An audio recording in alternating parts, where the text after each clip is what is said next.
प्रिय विद्यार्थियों, आज हम गणित कक्षा 10 के वैदिक गणित अध्याय पर चर्चा करेंगे। इसमें आज हम निखिलम विधि से भाग देना सीखेंगे।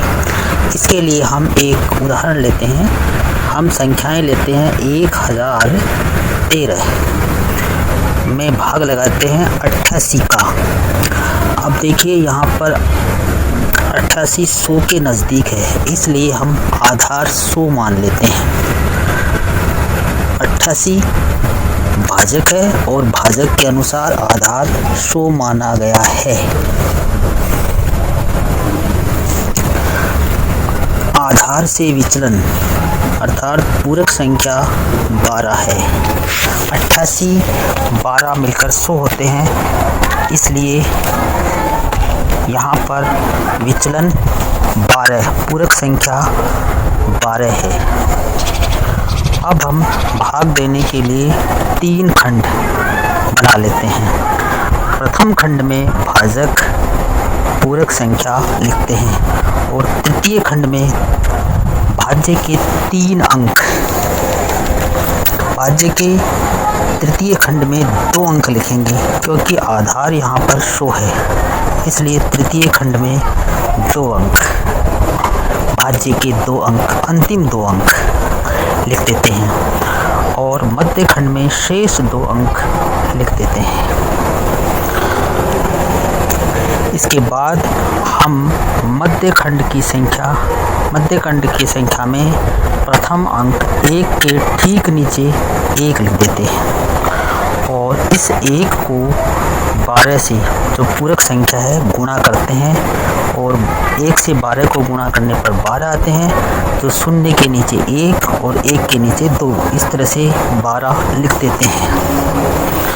अगले चरण में हम 1 और 0 को जोड़ करके इसके ठीक नीचे लिख देते हैं, जो 1 है।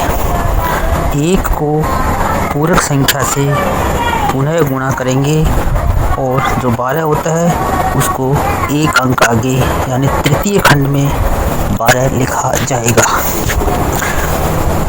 इस प्रकार से तृतीय खंड की संख्याओं का जोड़ कर लेते हैं। 2 और 3 5 और ये 4 हो गए। इस तरह से ये 45 हो गए।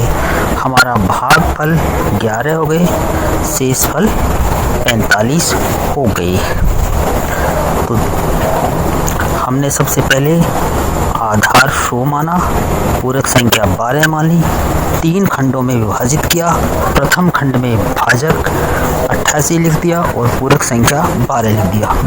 तृतीय खंड में अंतिम 2 अंक 13 लिख दिए और मध्य खंड में शेष अंक 1 0 10 लिख देते हैं। आगे की प्रक्रिया में 1 के नीचे 1 को 12 से गुणा किया और वो 12 आया, वो यहाँ लिख दे इस प्रकार से। और अगले चरण में 1 और 0 को जोड़ दिया, जो 1 आया। 1 को 12 से गुणा किया तो पुनः 12 आया, जो तृतीय खंड में इस प्रकार से लिखा जाएगा। आगे के चरण में हम इनको जोड़ देते हैं, जो 45 आता है। तो भागफल 11, शेषफल 45।